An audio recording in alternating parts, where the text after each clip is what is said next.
सामान्यतः आजकल की युवा पीढ़ी द्वारा और दूसरे भी प्रबुद्ध वर्ग द्वारा ये प्रश्न उठाया जाता रहा है कि ज्योतिष की हमारे जीवन में कितनी उपादेयता है, इसकी सत्यता क्या है, किस हद तक हमें इसे अपनाना चाहिए, मानना चाहिए या नहीं मानना चाहिए। इसको हम सामान्य एक उदाहरण के द्वारा समझने की कोशिश करते हैं। जो हमारे वेदों का छठवां अंग है ज्योतिष, वस्तुतः ये हमारे मार्ग को प्रशस्त करने वाला एक माध्यम है। कर्म और भाग्य ये दोनों ही अलग अलग अपना अहम रखते हैं, भूमिका रखते हैं, एक दूसरे के पूरक अवश्य हैं, लेकिन एक दूसरे का स्थान ग्रहण नहीं कर सकते। हमें यदि अच्छा भाग्य है तब भी बहुत अच्छा कर्म करना पड़ेगा, और यदि हमारे कर्म बहुत अच्छे हैं तब भी हम एक निर्धारित सीमा या दायरे से ऊपर नहीं जा सकते, क्योंकि पूर्व जन्म के कर्मों के संचित फल को प्रारब्ध जिसे कहते हैं, वही प्रारब्ध ने हमें एक ऐसा वातावरण दिया है जिसको हम ज्योतिष के माध्यम से जानने की कोशिश करते हैं। यहीं पर एक और प्रश्न का समाधान किया जाना उचित होगा कि क्या ज्योतिषीय ग्रहों में जो कुछ अनिष्टकारक ग्रह योग बनते हैं या अंतर प्रत्यांतर दशाएं विपरीत आती हैं, या ग्रहों का जो वर्तमान चाल है जिसको हम गोचर कहते हैं, क्या इसको थोड़ा बहुत बदला कम या ज़्यादा किया जा सकता है? निसंदेह रूप से इसे हम न्यूनतम कर सकते हैं। एक ऐसे मंत्र इत्यादि व्रत इत्यादि के द्वारा न्यूनतम किया जा सकता है। तो आइए पहले हम विचार करते हैं कि ज्योतिष है क्या। ज्योतिष वस्तुतः एक ज्योति शब्द से उत्पन्न हुआ है जिसका अर्थ होता है प्रकाश। मान लीजिए हम उदाहरण लेते हैं कि अमावस्या की अंधेरी रात में एक गांव से दूसरे गांव जाने के लिए दो अलग अलग व्यक्ति चलते हैं, जंगल पार करके जाते हैं।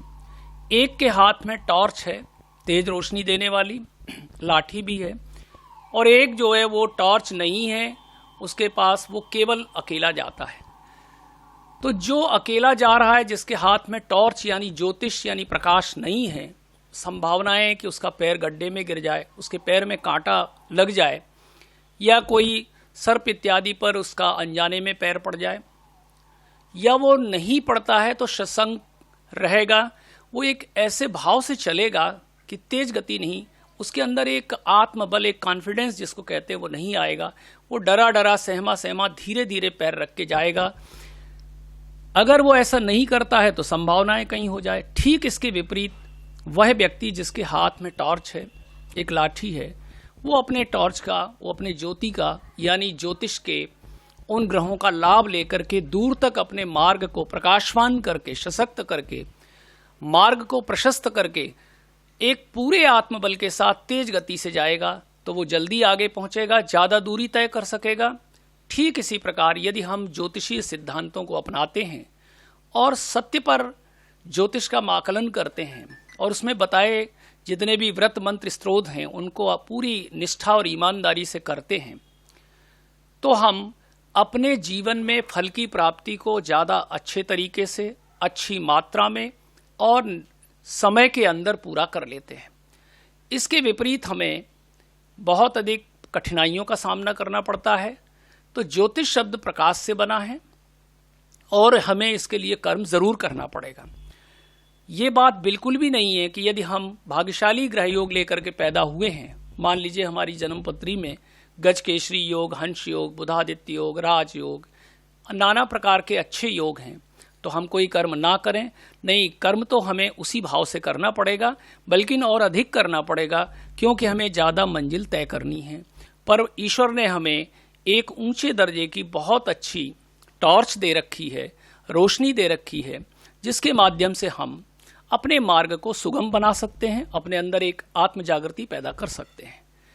और इसको अधिक स्पष्ट करने के लिए हम यूं उदाहरण समझ सकते हैं कि मान लीजिए हमें एक शहर से दूसरे शहर 500 किलोमीटर की एक यात्रा करनी है और हमें रात्रि में वो यात्रा पूरी करनी पड़ रही है। हमारे पास कार है, अब कार में हेडलाइट अच्छी है तो हम 500 किलोमीटर तक बिना किसी नुकसान के, बिना किसी दुर्घटना की आशंका के हेडलाइट का उपयोग करते हुए जा सकते हैं, अपेक्षाकृत ऐसी कार के जिसमें कि हेडलाइट नहीं है या कि बहुत कम है। संभावना है जिसके पास हेडलाइट नहीं है वो स्पीड ब्रेकर पर अचानक आने के कारण या किसी सड़क पर बने गड्ढे, टूटी फूटी सड़क में वो जा सकती है। तो हमारा जो बलवान ग्रह योग है वो वही हेडलाइट के समान है। पर मान लीजिए किसी व्यक्ति की कार में बहुत अच्छी बैटरी, बहुत अच्छी हेडलाइट है और वो चलाए नहीं कार को, मेहनत ना करे, कर्म ना करे, तो एक ही जगह पर कार को खड़ी रखेगा तो कितनी दूर तक लाइट जाएगी? 200 मीटर या 300 मीटर, इससे अधिक वो लाभ नहीं उठा सकता। जबकि अगर वो चाहे तो उससे 500 किलोमीटर तक, लेकिन उसके लिए उसको पूरी रात ड्राइविंग करनी होगी। यही हमारे जीवन में ज्योतिष का यानी कर्मक और भाग्य का अपना अपना दायरा है।